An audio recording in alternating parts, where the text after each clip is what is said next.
Okoyo Mnangagwa okoyo. Kuli NTV. Atibatike zvechopu-chopu kuchita nyaya dzinopisa ndisuweke shopu. Ndakakudza ukaramba Mnangagwa nezvigananda zvako. Mira chimira, mira uone, chimira uone. Ameno kuti ndiri kuona zvakanaka here. Ndaona 8:30 yakuchaya okoyo. Okoyo Zimbabwe. Ameno kuti ndiri kuona mushe here. Ndaona dutu guru revanhu vakabata mapfumo. Mapfumo aya anga achipenya vachiridza hwamanda ngeza ari pamberi pavo. Ndaona makurukota ehondo yenyika yeZimbabwe neuzhinji hwavo Mnangagwa akamira ari mberi kwavo. Boka raMnangagwa ranga riri guru chose, asi ndaona richikotamiswa panguva dza 8:30 manheru. Ndiri kuona boka raMnangagwa rakamiswa pamberi pechiita chizhinji chavanhu. Vanga vari pamwe chete nezvigananda zvavo. Ini ndazviona ndikamhanya nechenjedzo kuvana veZimbabwe ndichiti, okoyo Masvingo okoyo. Okoyo Mutare okoyo. Okoyo Bindura okoyo. Okoyo Marondera okoyo. Okoyo Gutu okoyo. Okoyo Murambinda okoyo. Okoyo Chifu okoyo. Okoyo Mvuma okoyo. 8:30 dzakuchaya. Okoyo Gweru okoyo. Okoyo Gokwe okoyo. Okoyo Rutenga okoyo. Okoyo Bedbridge okoyo. Okoyo Bikita okoyo. Okoyo Chiredzi okoyo. Okoyo Rusape okoyo. Okoyo Plumtree okoyo.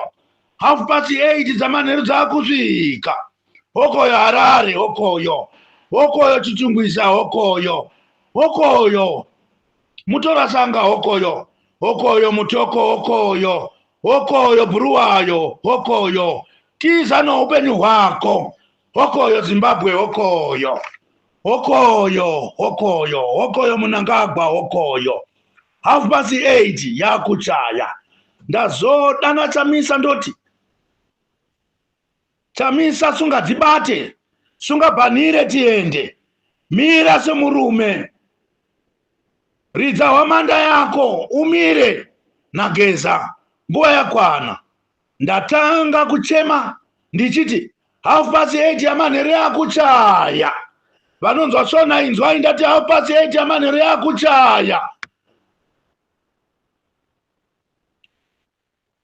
Ndasvitsa Chamisa hwamanda ndikamuti, ridza hwamanda unganidze chitatamutambwe cheZimbabwe.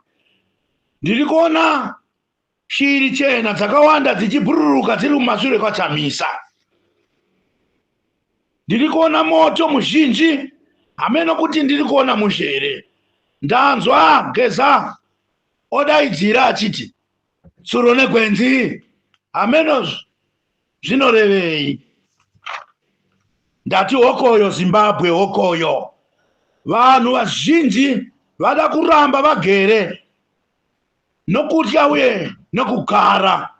Ndavakandira mazimbe emoto pavanga vagere, vakasimuka vachiita rumwe rumwe vakananga kudzimba dzavo. Asi pano vamwe vasara vagere. Vanhu ava vasara vagere vanga vakanyarara vachiita sevasina zvavanonzwa. Ndiri kuramba ndichivarambira ndichiti, bhuku rinoti Jehovha haaparadzi guta asina kuriyambira. Ndagombedzera nyika yose ndichiti, zvione zvauri iwe umwe neumwe paugere ipapo.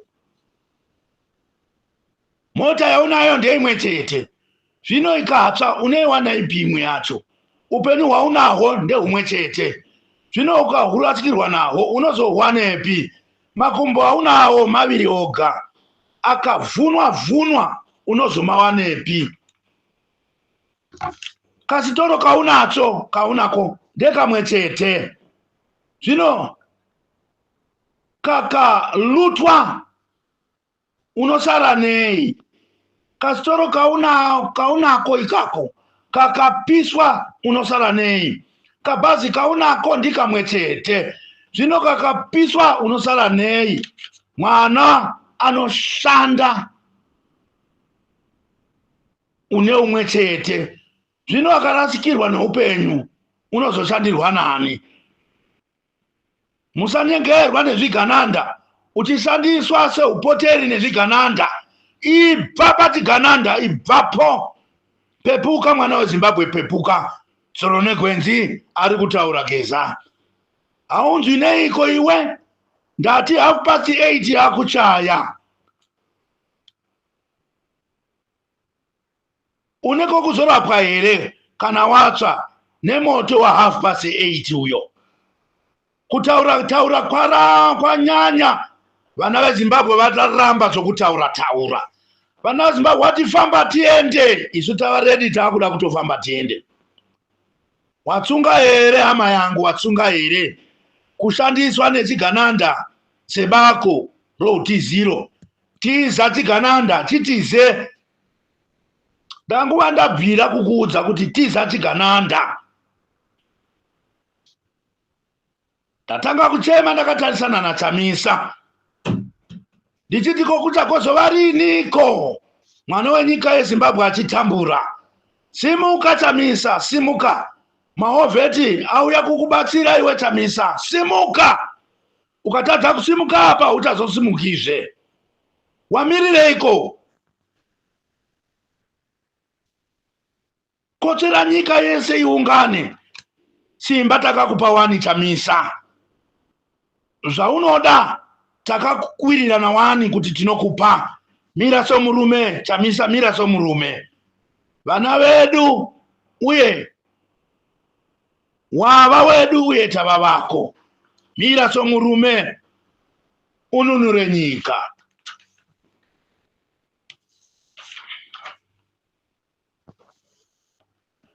Chimwe chii chauchada naye Chamisa? Mari iri kuuya, takakuudza wani. Udza nyika kuti chikafu chiri kuuya. Udza nyika kuti mari iri kuuya. Chirongwa hachidzokeri sure. Utungamirirwa pamusoro-soro uri kuuya kuZimbabwe wani. Chamisa negudo guru vanenge vari mberi kwedu.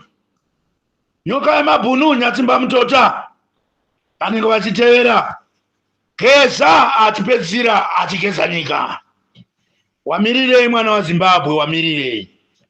Usanyengerwa nezvigananda, ibvapo. Tiza noupenyu hwako. Ndati 8:30 yamanheru yava kuchaya. Ane nzeve dzokunzwa anonzwa. Chenjera mwana weZimbabwe, chenjera. 8:30 yava kuchaya. Seri komukwidza kune materu. Ndamba kuudzwa akazoonekwa nembonje pauma. Saini yawakaona kubutiriro haina kukwana here? Saini yawakaona kugweru ishoma here? Saini yawakaratidzwa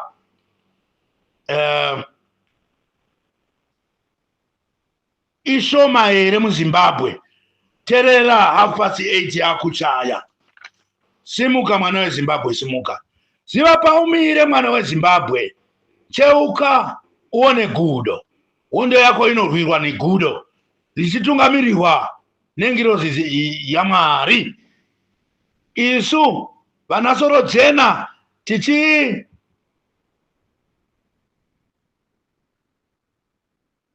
kutigirai. Ndati simuka mwana weZimbabwe, simuka. Vana dzena ndebvu tichitaura nemi tichiti ngatisabuda pamutemo. Munangagwa nezvigananda zvake zvamirira zvichiburisa rute kuti tibve pamutemo. Hakuna chinoramba. Muimbi akaimba hakuna chinoramba. Tinobuda chete, hakuna chinodzokera sure. Chiriyarira Zimbabwe, chenjera utize neupenyu hwako usina ronda. Munhu haarohwi, unorohwa chete akakuvamba. Munhu haarohwi, unorohwa chete akatora kodzero dzako. Munhu arohwi kana kutukwa, anorohwa chete arambidza kodzero dzako dzokunamata Mwari wako. Munhu arohwi, anorohwa chete aisa mhuri yako panjodzi. Mira somurume Zimbabwe, mira somurume. Hondo yatinayo inowinwa chete kana tiri muchokwadi chizere, tisinganyeperi Mwari. Munangagwa nezvigananda zvake hatidi kuvanyepera. Zvatinotaura ichokwadi kuti vapedza nyika nokuibira. Ngavabve 8:30 yakuchaya. Une nzeve dzokunzwa anonzwa, asingadi musiye yakadaro.